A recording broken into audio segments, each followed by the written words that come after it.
What's up, everybody? My name is Steve. This is Claiming Christianity. And what Bible should I get my kids? This is a question that I get pretty often, especially around this time of year. I'm filming during Christmas time in December. But this question happens all year round. What's the best Bible for my kids? Do you have any recommendations for kids' Bibles? And I do. And I'm going to give them to you right now. I have two answers to that question. I've narrowed it down to two. The last video that I made here talked about Bible translation. So check that video out because it'll help you with that. Because the first answer is the best answer. The second answer is okay. But here's the best answer. What Bible do I get my kids? What Bible do I recommend that you get for your kids? What Bible do you read? Do you read the English Standard Version Bible? Do you read the ESV Study Bible? Get your kids an ESV Bible. Just get it a little bit bigger font because it'll be easier for them to read. Did you say just get them a reference Bible? Yes, I did. Here's why. First of all, they should be reading the same Bible, the same translation that you're reading, okay? First and foremost, that way, because you should be reading it with them. Read the Bible with them. Read it out loud to them and have them follow along. If they're of reading age, okay, it means if they can read it all, they can follow along. If you're reading two different translations, that's going to be tough. So part B to the best answer would be what version, what translation does your church teach out of? Because when they go to church and open up their Bibles and listen to the pastor read the text for the week, they can follow right along. As an example, and I don't say this to pat myself on the back because my kids are just standard kids. They have average reading levels. My kids read out of the New King James Version because my church teaches out of the New King James Version. I read the New King James Version and teach out of that. So we all read the same text. They've been doing that since they could read. Do they get all the words all the time? No. Can they grow and learn? They sure can.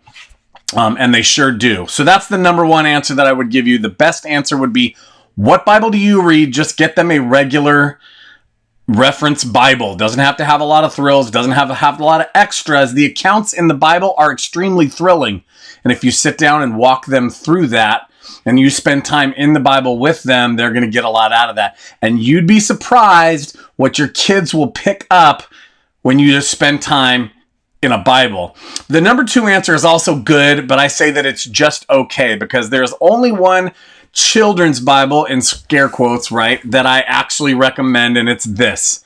This is the Jesus Storybook Bible by Sally Lloyd Jones. There's not a couple of versions of this, but a couple of different sizes. This one's just a smaller one.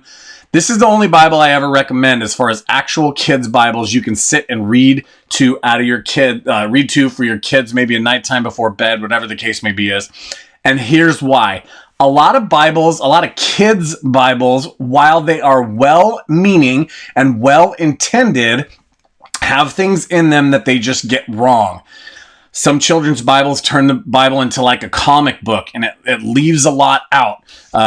Or it gets parts of the story wrong. Sometimes it emphasizes things, especially if there's notes in the Bible and activities. It emphasizes things about the story that are incorrect. And by being incorrect, they're essentially heretical. The best example I can give to you is that the story of David and Goliath is not about you facing your giants. It's not about your kids being tough and facing the problems in your life. The story about David and Goliath is about God, is about Christ. It's not about us. And so we can twist these stories sometimes, again, while being well-intentioned. Sometimes the stories get a little bit twisted. And I personally don't like that. I'm not comfortable with my kids reading things that aren't true, and then I got to read every single page that they read. When I just read them out of the good old New King James Version, I know the translation they get is legit. So this Bible is a little different than that. It is not an entire Bible. It is not Genesis 1 through Revelation 22. You can see that there are like stories and they're interesting to read. But this is a really good, the stories in here. I don't like calling them stories. If you're familiar with this channel, you know that these are accounts because they are real life things that happened. That's why we ought not change them.